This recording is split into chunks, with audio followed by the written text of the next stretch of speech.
Hi, welcome to JWR Academy. In this video, we are discussing the right method of this example.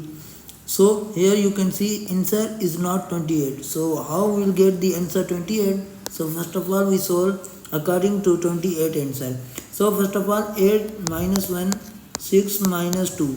Okay. So first of all, most people solve this 8 minus 1 7 and then 6 minus 2. So then 7 is here and 6 minus 2 is 4. Then 7 multiplied 4 is 28. So this is the wrong method. So which one is the right method? So according to BODMAS, 8 minus 1, 6 minus 2 is 4.